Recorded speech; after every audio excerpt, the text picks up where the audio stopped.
এই কভার থেকে এই কভারে রূপান্তরের গল্পটা চলুন আপনাদেরকে বলি। রিসেন্টলি আমি ইউটিউব আর ফেসবুক যখন স্ক্রলিং করি দেখি এসব ক্লে দিয়ে মানুষ অনেক ক্রাফটসের কাজ করতেছে, আর যেগুলো ট্রেন্ডে চলে ওগুলো আমি সবসময় ট্রাই করি, কিন্তু আসলে আমি অনেক ব্যস্ত ছিলাম বলে পারি নাই।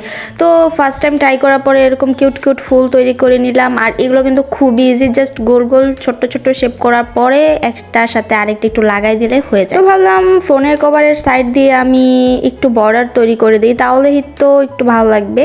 তো এরপর একটু বর্ডার করে দিলাম আর তারপর একটু ডিজাইনও করে দিলাম। আর এই যে আমি 3 কালার ফুল দিয়ে আজকে আমি আমার ক্রাফটসটা তৈরি করব, মানে ফোনের কভারটা একটু সাজাবো। তো এই যে ডান হয়ে গেল, আমি জাস্ট একটু আঠা দিয়ে লাগাই দিয়েছি ফুলগুলো, দেখতে কি কিউট যে লাগতেছে। মানে আমি আমার সব কাজই পছন্দ করি, যে কোনো ধরনের কাজকর্ম, কিন্তু এই কাজটা আমার খুবই ভালো লাগছে। তো এরপর এটা একটু শুকানোর জন্য, মানে শক্ত হওয়ার জন্য একটু রোদে রেখে আসলাম। আর যে কোনো কাজ করার পরে আমার অবস্থা একটু দেখেন কি ছড়াই ছিটাই রাখছি এখানে। তো এরপর আমি চলে গেলাম শুকানোর পরে, এই যে শক্ত হয়ে গেছে এটা এখন ব্যবহারের উপযোগ্য। তো এরপর দেখতেই পারতেছেন কি কিউট যে লাগতেছে, আমার তো বারবার ইচ্ছা করতেছে মিররের সামনেই দাঁড়ায় থাকতে। আর এরপর ইফতারের পর আমার ইচ্ছা করলো যে একটু পুডিং খাবো, সো ভেবে নিলাম আর বানিয়ে ফেললাম। ছোট্ট একটা পুডিং বানাইছি, টেস্ট কিন্তু মাশাআল্লাহ অনেক সুন্দর হয়েছে। সুন্দর না, মানে অনেক টেস্ট হয়েছে আর কি। যাই হোক, আজকে ভিডিও এখানেই শেষ করছি। সবাই ভালো থাকবেন, সুস্থ থাকবেন। আল্লাহ হাফেজ, আসসালামু আলাইকুম।